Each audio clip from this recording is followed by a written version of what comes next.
ఇక రాష్ట్రంలో 2-3 రోజులు తగ్గుముఖం పట్టిన వానలు మళ్లీ మొదలయ్యాయి. మెదక్, నిజామాబాద్ జిల్లాల్లో కుండపోత వర్షం కురిసింది. వాగులు, వంకలు పొంగిపొర్లాయి. వరద ఉధృతి ఎక్కువై చెరువులకు గండ్లు కూడా పడ్డాయి. రోడ్లు తెగి రాకపోకలు బంద్ అయ్యాయి. సింగూరు ముంపు గ్రామాలు నీట మునిగాయి.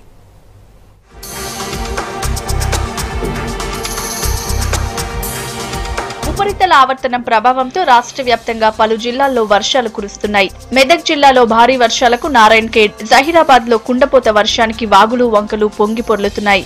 వరద నీటికి రోడ్లు తెగిపోయి నారాయణఖేడ్ నుంచి కంగ్జీ, కల్హేరుకు రాకపోకలు బంద్ అయ్యాయి. సింగూరు ముంపు గ్రామం పిప్పడిపల్లితో సహా మరికొన్ని గ్రామాలు నీట మునిగాయి. జీర్లపల్లి, బోరేగావ్ గ్రామాల చెరువులకు గండ్లు పడ్డాయి. దక్షిణ కాశీగా పేరొందిన కేతాకి సంగమేశ్వర ఆలయంలోకి భారీగా వరద నీరొచ్చింది.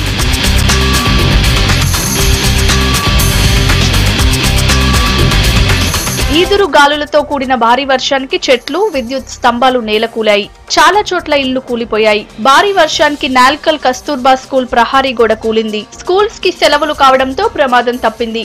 కొత్తూరు బిలో నారింజవాగు ఉధృతంగా ప్రవహిస్తోంది.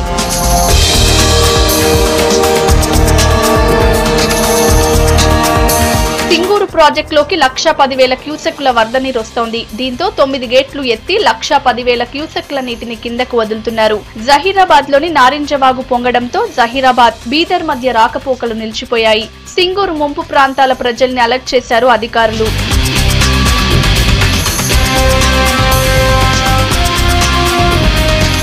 అటు ఆదిలాబాద్ లోనూ రాత్రి నుంచి ఎడతెరిపి లేకుండా వర్షం కురుస్తోంది. బైన్సాలో కురుస్తున్న వర్షానికి లోతట్టు ప్రాంతాలు జలమయమయ్యాయి.